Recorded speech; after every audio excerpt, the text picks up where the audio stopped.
નમસ્કાર. મને નિહાળી રહેલા તમામ મુરબ્બીઓ, માતાઓ, ભાઈઓ, બહેનો અને ભૂલકાઓને આપના મિત્ર જગદીશ ત્રિવેદીના સહર્ષ નમસ્કાર.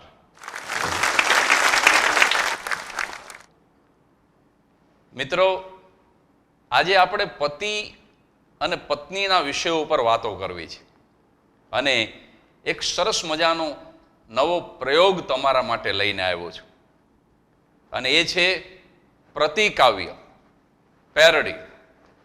પ્રતિકાવ્ય એક એવી વસ્તુ છે જેમાં મૂળ જે ખૂબ જાણીતું કાવ્ય હોય એના જ બંધારણમાં, એના જ મીટરમાં કવિ એક હાસ્ય કવિતા લખે. એટલે આમ તો પ્રતિકાવ્ય રજૂ કરવું એ બે ઘોડા ઉપર એક સાથે સવારી કરવા જેવું છે, કારણ કે એમાં કવિતા પણ બનવી જોઈએ, એનું બંધારણ, એનું મીટર બરાબર જળવાવું જોઈએ અને બીજું એમાંથી હાસ્ય નિષ્પન્ન થવું જોઈએ. એટલે આ એક વિનમ્ર પ્રયાસ છે મારો. બીજું કે ગાવું એ મારો વિષય નથી, પણ આજે હું ગાઈને પ્રતિકાવ્ય રજૂ કરીશ અને વચ્ચે વચ્ચે હું તમને ટૂચકાઓ કહીને હસાવતો રહીશ. તો આવો માણીએ પ્રતિકાવ્ય. એક ભાઈએ મને સવાલ કર્યો, મને કે જગદીશભાઈ, પતિ ક્યાં હોતા હૈ? અને મારો જવાબ હતો કે પતિ वो होता है जो सदा टेंशन में होता है. पति वो होता है जो सदा टेंशन में होता है. पत्नी मैना है वो तोता है. मैना के ऊपर सारी खुशियां खोता है और मैना जाए मई के तब चैन से सोता है. पति वह होता है. તો એક સરસ મજાનું કાવ્ય છે મરીઝ. બહુ મોટું નામ, ગુજરાતી ભાષાના મોટા ગજાના ગઝલકાર કવિ મરીઝ. અને એમની એક ખૂબ જાણીતી રચના છે. પહેલા મૂળ રચનાને હું તમારી સામે ગાઈને એકાદ પંક્તિ રજૂ કરું અને ત્યારબાદ એ જ બંધારણમાં જગદીશ ત્રિવેદીએ લખેલું પ્રતિકાવ્ય. મૂળ રચના: જીવન ભરના તોફાન ખાળી રહ્યો છું, જીવન ભરના તોફાન ખાળી રહ્યો છું, ફકત એના મોઘમ ઈશારે ઈશારે, ફકત એના મોઘમ ઈશારે ઈશારે. ગમે ત્યાં હું ડૂબું, ગમે ત્યાં હું નીકળું, ગમે ત્યાં હું ડૂબું, ગમે ત્યાં હું નીકળું, છે મારી પ્રતીક્ષા કિનારે કિનારે. જીવનભરના તોફાન ખાળી રહ્યો છું, ફકત એના મોઘમ ઈશારે ઈશારે. તો મિત્રો, આ મૂળ રચના છે કવિ મરીઝની, અદ્ભુત રચના છે. એના એક એક શેર એક એકથી ચડિયાતા છે. પણ હવે તો હાસ્ય કવિ જગદીશ ત્રિવેદી, તમારા બધાનો મિત્ર, એને પ્રતિકાવ્ય બનાવે છે. તો સાંભળો પ્રતિકાવ્યનો બંધ, પહેલી પંક્તિ: જીવન ભરના તોફાન ખાળી રહ્યો છું, જીવન ભરના તોફાન ખાળી રહ્યો છું, ફકત એક વહુના પનારે પનારે.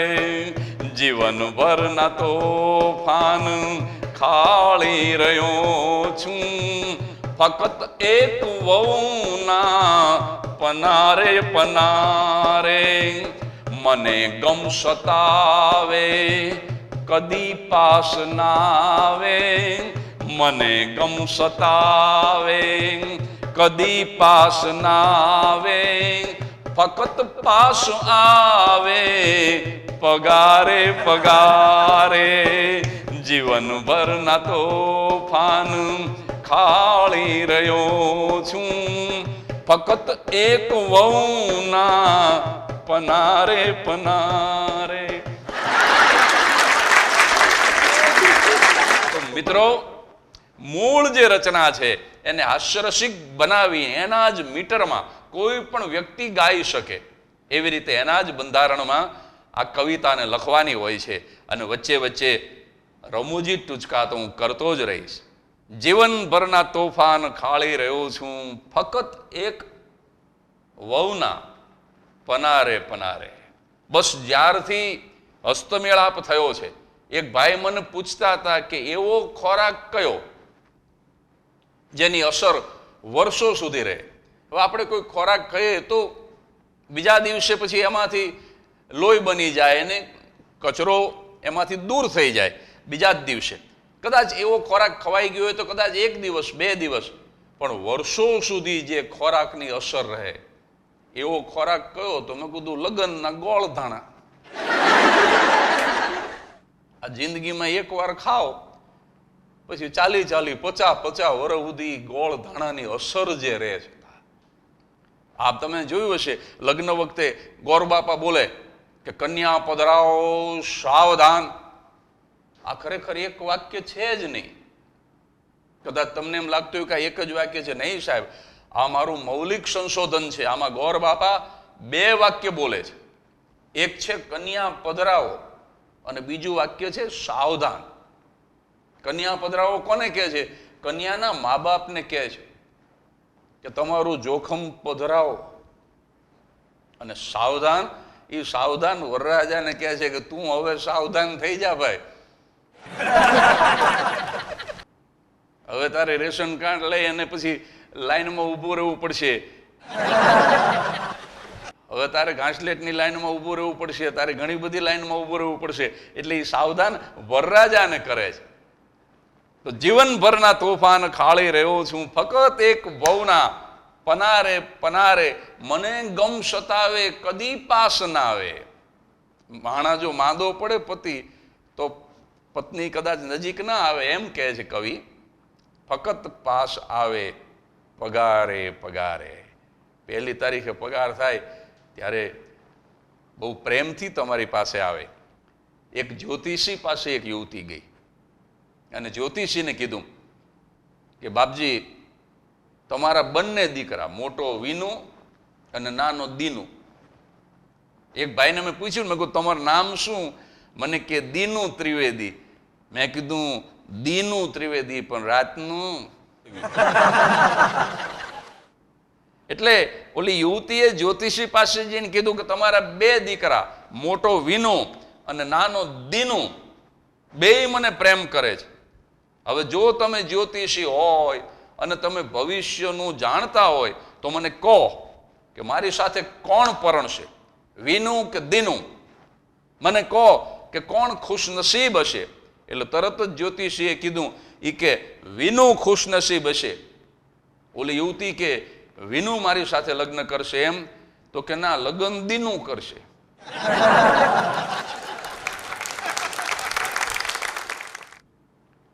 લગ્ન દીનું કરશે એટલે કહું છું કે વિનુ ખુશનસીબ હશે. એક જ્યોતિષી પાસે આવી જ રીતે યુવતી ગઈ અને આમ પોતાનો હાથ બતાવ્યો કે બાપજી જોવો જોઈએ મારે શું મારા નસીબમાં છે. એટલે ઓલા જ્યોતિષીએ કીધું ઈ કે તમારા પતિના આગળના જે 2 દાંત હોય એ નકલી છે ને. અચંબામાં પડી ગઈ પેલી સ્ત્રી. એ કે ખાલી હાથ જોઈને તમને ખબર પડી જાય કે મારા હસબન્ડના 2 દાંત નકલી છે? કે ના, આ હાથ ઉપરથી, હસ્તરેખા ઉપરથી ખબર નથી પડી, પણ તે જે આ વીંટી પહેરી છે ને એ વીંટી ઉપરથી ખબર પડી. કેમ? તો કે આ વીંટી લઈને અભાગ્યો મારી દીકરીને આપવા આવ્યો હતો. તારો ઘરવાળો આ વીંટી મારી દીકરીને આપવા આવ્યો હતો, પણ મારી દીકરીને ખબર પડી કે આ તો પરણેલો છે અને આ મને છેતરવા માટે આવ્યો છે, એટલે મારી દીકરીએ વીંટીનો ઘા કરી દીધો, પણ દીકરી તો ઘા જ કરે, પણ મને ગુસ્સો આવ્યો, મેં ફેરવીને મૂકો માર્યો એટલે આગળના 2 દાંત પડી ગયા હતા. એટલે કહું છું કે તારા ધણીના 2 દાંત નકલી હશે. આ મજા છે સાહેબ, જ્યોતિષીઓની પણ મજા છે. હથેળી જોઈ રાધાની કહ્યું તું ગોપ જોશીએ, હથેળી જોઈ રાધાની કહ્યું તું ગોપ જોશીએ, કે ભલે તું હોય ગોરી પણ શ્યામ છે તારી હથેળીમાં, અમારા ભાગ્યનો મુકામ છે તારી હથેળીમાં, કદી તુફા કદી વિશ્રામ છે તારી હથેળીમાં. આ જ્યોતિષીની એક આખી દુનિયા છે. એક જ્યોતિષી પાસે એક યુવતી ગઈ અને આમ હાથ બતાવ્યો એટલે જ્યોતિષીએ કીધું, ઈ કે તમારે તમારા વરનું ભવિષ્ય જાણવું છે? તો કે ના, ભવિષ્ય તો મારા હાથમાં છે, મારે ખાલી ભૂતકાળ જાણવો છે.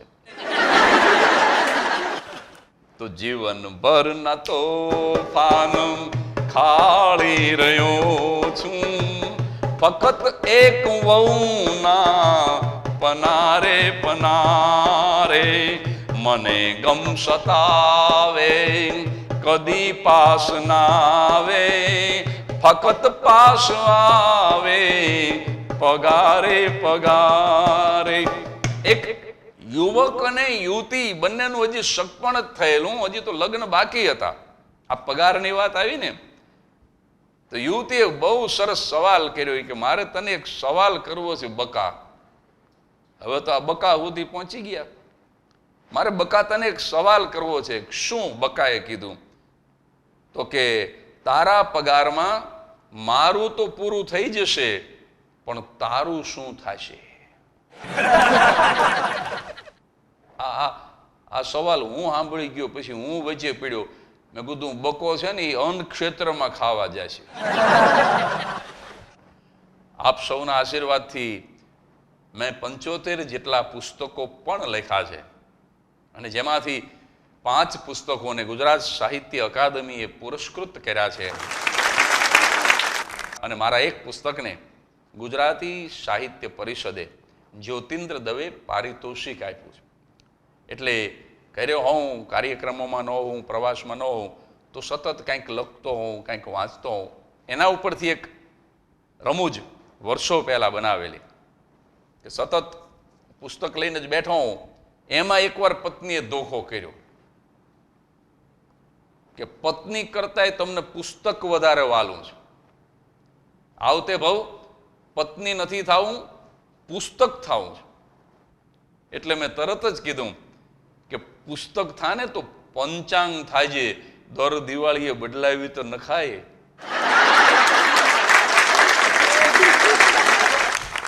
એટલે આ જોક ઉપરથી આ કવિતાની બીજી પંક્તિ આવી છે સાહેબ, કે સદા વાંચતો જોઈ મુજને કહેતી, સદા વાંચતો જોઈ મુજને કહેતી, થવું ચોપડી આવતે બહુ અમારે, થવું ચોપડી આવતે બહુ અમારે.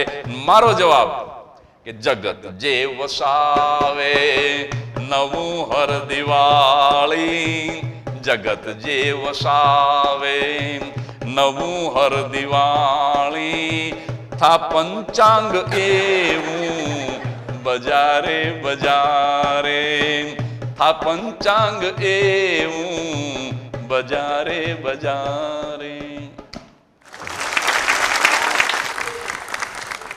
આ પંચાંગ ઉપરથી હમણાં પાછો એવો જ એક પ્રસંગ અંબાલાલના ઘેરે બન્યો. ગણપતિ મહોત્સવ. આપણે ગુજરાતીઓની તો મજા છે ને કે પોતાના તહેવારો પણ ઉજવે અને અન્યના તહેવારો પણ ઉજવે. મહારાષ્ટ્રીયન કલ્ચર છે આમ જુઓ તો. લોકમાન્ય ટિળકે શરૂ કરેલો વર્ષો પહેલા ગણેશોત્સવ. પણ લોકો ગુજરાતીઓની મજા છે કે બધાના તહેવારો ઉજવે, અને મહારાષ્ટ્રીયન તો આપણા છે પણ ખ્રિસ્તીના તહેવારો પણ ઉજવે. અને પછી મજા એ છે કે બધા જ તહેવારોની અંદર પાછા ગરબા તો આવે જ. બોલો, ગમે તે તહેવાર હોય નહીં, તો ગણપતિ મહોત્સવ હતો અને અંબાલાલની ઘરવાળી ગણપતિને રોજ સરસ મજાના લાડુ ધરાવે. એમાં અંબાલાલે ધોખો કર્યો. એ કે હું જો ગણપતિ હોત ને તો આવી જ રીતે પ્રેમથી મને 11 દી સુધી ચોખા ઘીના લાડુ આપતી હોત. પણ અંબાલાલની ઘરવાળીએ બહુ સરસ જવાબ આપ્યો. એ કે ચોખા ઘીના લાડવા તો આપતી હોત, પણ દર વર્ષે પાછું પાણીમાં વિસર્જન કરીને નવા ગણપતિ એ લાવતી હોત.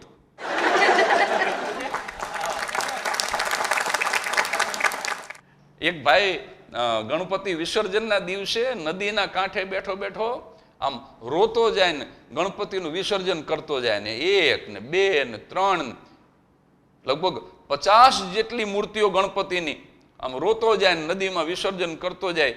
તો હું તો એને પગે લાગ્યો, ગણપતિને પગે લાગ્યો. મેં કીધું ગણેશનો બહુ મોટો ભક્ત લાગે છે. મને કે ના રે ના, હું તો મુસલમાન છું, મારે ગણપતિને કાંઈ લાગે વળગે નહીં. તો મેં કીધું આ વિસર્જન કરે. મને કે 100 ગણપતિ વેચવા લાવ્યો હતો. 20 વેચાણા અને 80 પડ્યા રહ્યા. એટલે આવતા વર્ષે આ ધંધો કરવો નથી, એટલે ખોટ ગઈ ને એટલે રોતા રોતા વિસર્જન કરું છું. એટલે ઘણી વખત આવું બને સાહેબ. પણ આગળની પંક્તિમાં મેં લખ્યું છે કે બદન એનું વ્યાપક, નજર એની ત્રાસી. બદન એનું વ્યાપક, નજર એની ત્રાસી. નમક નાખતી બહુ વઘારે વઘારે. આ બહેનોમાં શું થાય, જેમ સંપત્તિ વધે ને એમ આડા ફાટતા જાય. એનું કારણ છે અમુક ઉંમર સુધી હાઈટ વધે, પછી હાઈટ તો વધે નહીં. પછી વધવું કેમ? કારણ કે બધાને વિકાસ કરવો છે. એટલે અમુક ઉંમર સુધી હાઈટ વધે, પછી હાઈટ વધે નહીં. પછી વધવું કેમ? એટલે આમ ડાબે જમણે વધે, આડા ફાટે. હવે આખું શરીર વધે એની સાથે માથું તો વધે નહીં. આ ખોપરી કાંઈ મોટી ન થાય, શરીર જમાવટ લઈ જાય, માથું એવડું ને એવડું રહે. એટલે આમ પાછળથી જુઓ ને તો મોટા માટલા ઉપર ઝીણકું બુજારું ઢાંક્યું હોય એમ હાલ્યા જતા હોય. હમણાં એક બેન વજન કાંટે વજન કરાવવા ગયા તો કાંટાવાળો ઊભો થઈ ગયો કે બેન પગનો મૂકશો, પગનો મૂકશો. ઓલા બેન કે કેમ? તો કે તમારો પડછાયો પડે છે ને એમાં 150 ગ્રામ દેખાડે. હવે પડછાયામાં કાંટા હલવા માંડે, પોતે પ્રગટ થાય તો કાંટાનું શું થાય? અને આ મેદસ્વીતા છે એ માત્ર બહેનોનો ઇજારો નથી સાહેબ. પુરુષો તો મદનિયા જેવા જાડા હોય, મદનિયા જેવા. અમારા આમ તલકચંદ શેઠ ખરા તડકે ચાલ્યા જતા હતા અને એમાં બાલ મંદિર છૂટ્યું. તે બાલ મંદિરના 4-5 છોકરા શેઠની પાછળ પાછળ ચાલવા માંડ્યા. તે શેઠનો સ્વભાવ ગરમ. એ કહે કેમ મારી પાછળ પાછળ આવો? ઓલા છોકરા કે તડકો બહુ છે ને તમારે છાંયે છાંયે ઘરે પહોંચી જઈ. એટલે મેદસ્વીતા એ અત્યારે પુરુષોમાં અને બહેનોમાં બધામાં જોવા મળે છે. એટલે આ પંક્તિની અંદર મેદસ્વીતા ઉપર એક પારિવારિક રમૂજ આનંદ કરવાનો પ્રયાસ કર્યો છે કે બદન એનું વ્યાપક, નજર એની ત્રાસી.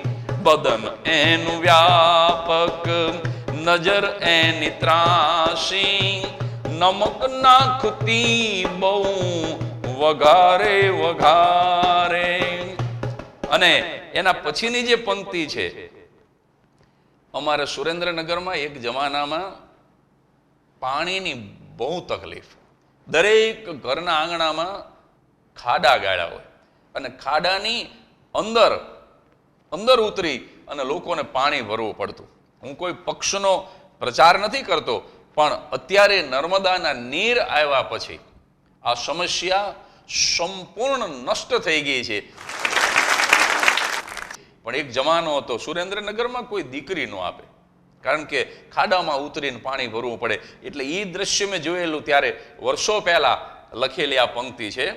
બદન એનું વ્યાપક, નજર એની ત્રાસી. બદન તારું વ્યાપક, નજર તારી ત્રાસી, નમક નાખતી બહુ વઘારે વઘારે, નિહાળી તને ખાડમાં જળ ભરંતી, નિહાળી તને ખાડમાં જળ ભરંતી, થતું ધૂળ નાખું તગારે તગારે, થતું ધૂળ નાખું તગારે તગારે.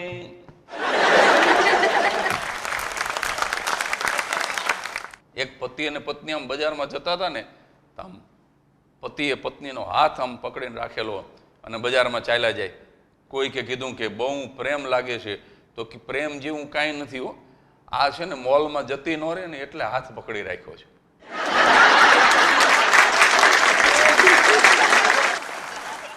એટલે બહેનોને એટલું બધું શોપિંગનું મહત્વ હોય, સેલનું તો ગજબનું મહત્વ સાહેબ.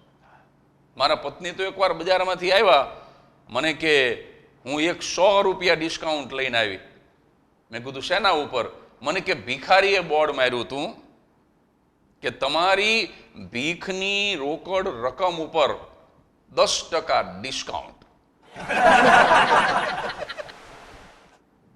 મને કે 1000 રૂપિયા ભિખારીને આપ્યા અને 100 રૂપિયા રોકડા પાછા લઈને આવી. મેં કીધું આ 100 પાછા લઈને આવી ન કહેવાય, આ 900 આપીને આવી કહેવાય. પણ એટલું બધું સેલનું મહત્વ, એમાંય જો મફતમાં મળતું હોય તો લાઈનમાં ઊભા રહી જાય બહેનો. એકવાર મને કે હું તમને કેટલા વર્ષથી કહું છું કે મિક્સર લાવી દો, મિક્સર લાવી દો. હવે તો મને કે મફત મિક્સર મળે છે, હવે જ લાવી દો. તો હું રાજી થઈ ગયો. મેં કીધું મફત આપે છે તો એકના બદલે 2 લાવી દઉં. ત્યારે એ બોલી મને કે 2 ફ્રીજ આપણે શું કરવા છે? મેં કીધું આમાં ફ્રીજની વાત આવી જ ક્યાં? મને કે જો ફ્રીજ વેચાતું લ્યો તો મફત મિક્સર આપે છે. એટલે આ બહેનોનો સ્વભાવ છે સાહેબ. અને એટલે આ પંક્તિ હવે પછીની જે છે એ બહેનોની જે ખરીદીની વૃત્તિ છે ને એના ઉપર લખી છે. સદા નજર એની ઠરે શૈલ ઉપર, સદા નજર એની ઠરે શૈલ ઉપર, નજર ચોરની હો પટારે પટારે.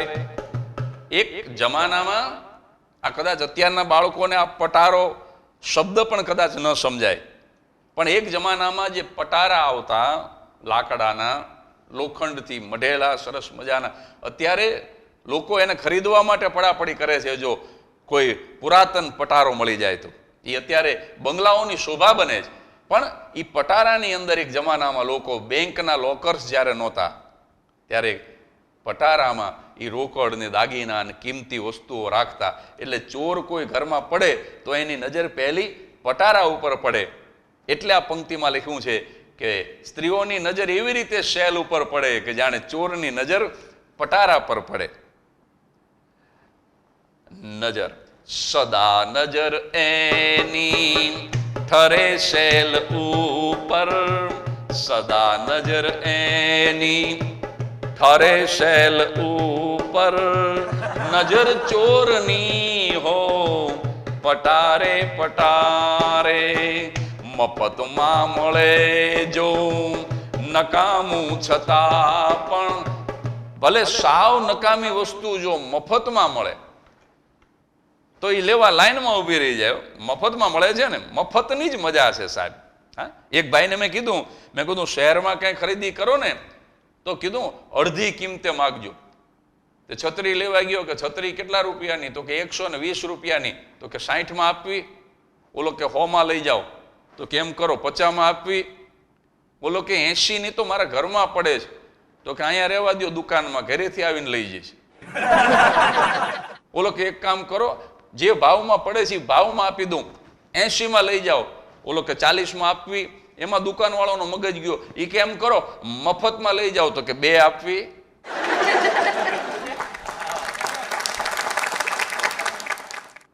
એટલે મફતમાં મળે તો માણસને મજા છે કે મફતમાં મળે જો નકામું છતાં પણ, મફતમાં મળે જો નકામું છતાં પણ, ઊભી હો અડીખમ કતારે કતારે, ઊભી હો અડીખમ કતારે કતારે.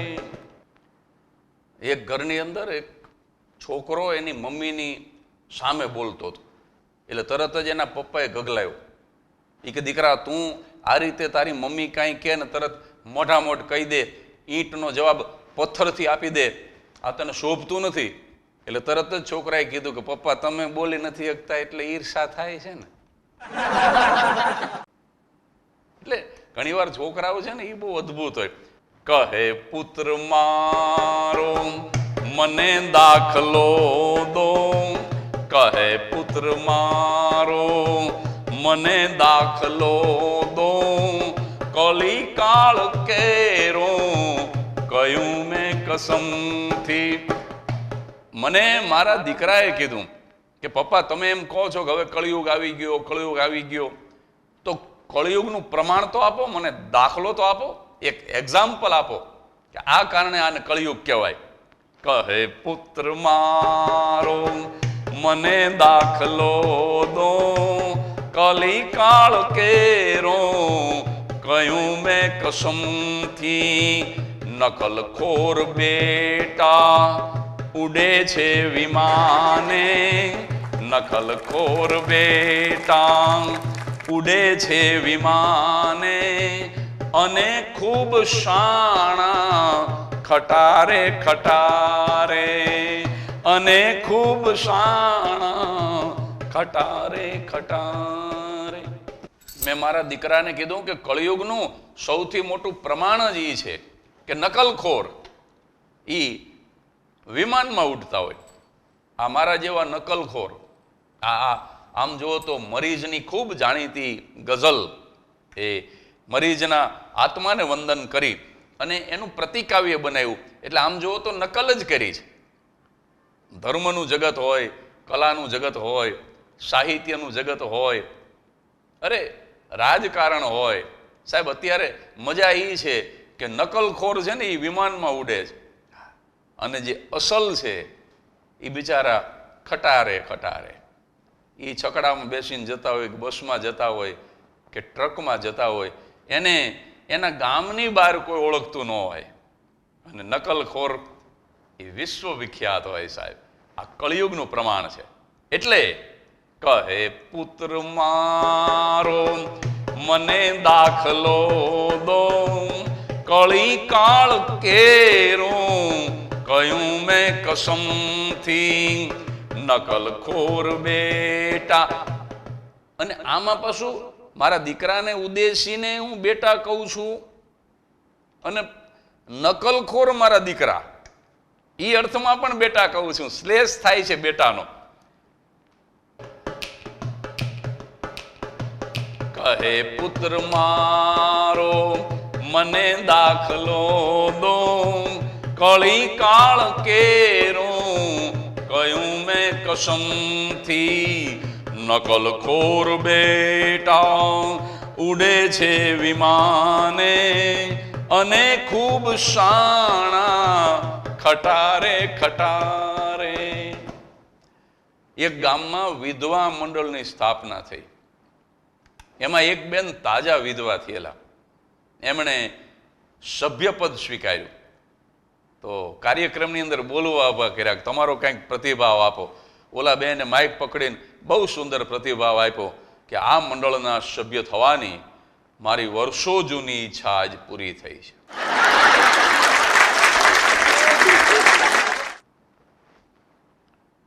એક પતિએ એની પત્નીને કીધું, એ કે હું મરી જાઉં ને પછી મારે છે ને મગજદાન કરવું છે. માણસો જુદા જુદા અંગ, ઓર્ગન ડોનર જેને કહેવાય, તો મારે કે મગજદાન કરવું. એની પત્નીએ તરત જ કીધું કે એક કામ કરો, એ રહેવા દો, ચક્ષુદાન કરો, નેત્રદાન. બોલો કે કેમ ચક્ષુદાન અને મગજદાન નહીં? તો કે એમાં એવું છે ને, આંખ તો તમારી પાસે છે,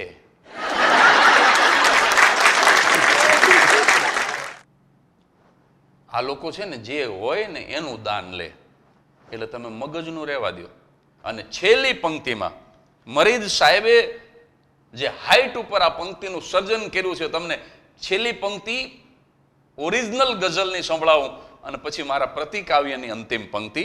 મરીદ સાહેબ શું લખે કે મરણ કે જીવન હો એ બંને સ્થિતિમાં મરીજ એક લાચારી કાયમ રહી છે. માણસનું મરણ હો કે માણસનું જીવન હો, સાહેબ લાચારી, અવલંબન, કોઈના ઉપર ડિપેન્ડન્ટ રહેવું એ માણસના ગોત્રમાં છે, એના લોહીમાં છે. કારણ કે તમે જુઓ, કાગડો મરી જાય ને તો એને એકેય કાગડાની જરૂર નથી પડતી મૃત્યુ પછી. કૂતરું મરી જાય તો એને કૂતરાની જરૂર નથી પડતી. પણ માણસ જ એવું એક લાચાર પ્રાણી છે કે માણસ મરી જાય પછી એને કમસે કમ એને ઊંચકનારા 4 માણસોની જરૂર પડે છે. મૃત્યુ પછી પણ માણસની લાચારીનો અંત નથી. જીવન તો સહારે સહારે જ ગયું હોય, પણ મરણ પછી પણ લાચાર. એટલે મરીદ સાહેબ લખે છે કે મરણ કે જીવન હો એ બંને સ્થિતિમાં મરીજ એક લાચારી કાયમ રહી છે. શું? જનાજો જશે તો જશે કાંધે કાંધે, જનાજો જશે તો જશે કાંધે કાંધે, જીવન પણ ગયું છે સહારે સહારે. અને મેં આ પંક્તિનું પ્રતિકાવ્ય કર્યું છે કે મરણ કે પરણ હો એ બંને સ્થિતિમાં મરણ કે પરણ હો એ બંને સ્થિતિમાં નથી એકલો ને છતાં એકલો છું. મરણ બાદ કોઈ ન ફરક તું મજા રે, મરણ બાદ કોઈ ન ફરક તું મજા રે. પરણની સજા છે પ્રહારે પ્રહારે, પરણની સજા છે પ્રહારે પ્રહારે.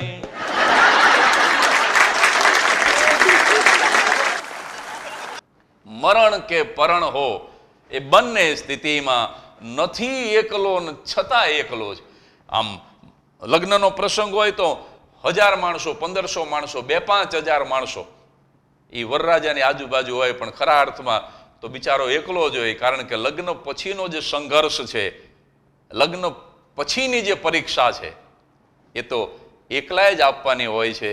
એટલે મરણ બાદ કોઈ ન ફરકતું મજા રે અને પરણની સજા છે પ્રહારે પ્રહારે. આ જીવન જેમ ઘા મારતું જાય અને એક એક ઘા, એક એક પ્રહાર એને કાયમ સજા આપતો જાય. પણ સાહેબ, એ સજામાંથી પણ જે મજા શોધી લે છે એનું જીવન ધન્ય બની જાય છે. મિત્રો, ભલે આપણે રમૂજમાં એમ કહીએ કે દંપતિ એટલે શું, તો કે જેમાં પતિનો દમ નીકળી જાય એ દંપતિ. ખરેખર એવું નથી. પતિ અને પત્ની એ બંને એકબીજાના સહારે દાંપત્ય જીવનની મજા માણતા હોય છે. શરત એટલી કે અહમનો ત્યાગ કરી અને એકબીજાના અસ્તિત્વનો સ્વીકાર કરી લે. માત્ર એના ગુણ નહીં, પણ ગુણ અને અવગુણ સાથે પોતાના પ્રિય પાત્રનો સ્વીકાર કરી અને જીવે તો દાંપત્ય જીવન એ ખરેખર સફળ થતું હોય છે. અને એટલે જ કહ્યું છે કે ધન્યું ગૃહસ્થાશ્રમ. એટલે આજે મરીદ સાહેબની એક અમર કવિતા, એમની એક સુવિખ્યાત ગઝલના પ્રતિકાવ્ય દ્વારા આપનું મનોરંજન કરવાનો પ્રયાસ કર્યો છે. દરેક પતિ પત્ની અને પૂરો પરિવાર આ મનોરંજનને માણે, કાયમ હસતા રહે, પ્રસન્ન રહે એવી શુભકામના. આવતા રવિવારે આવા કોઈ નવા બીજા પ્રતિકાવ્ય સાથે જરૂર મળીશું. ત્યાં સુધી પ્રસન્ન રહેજો, હસતા રહેજો.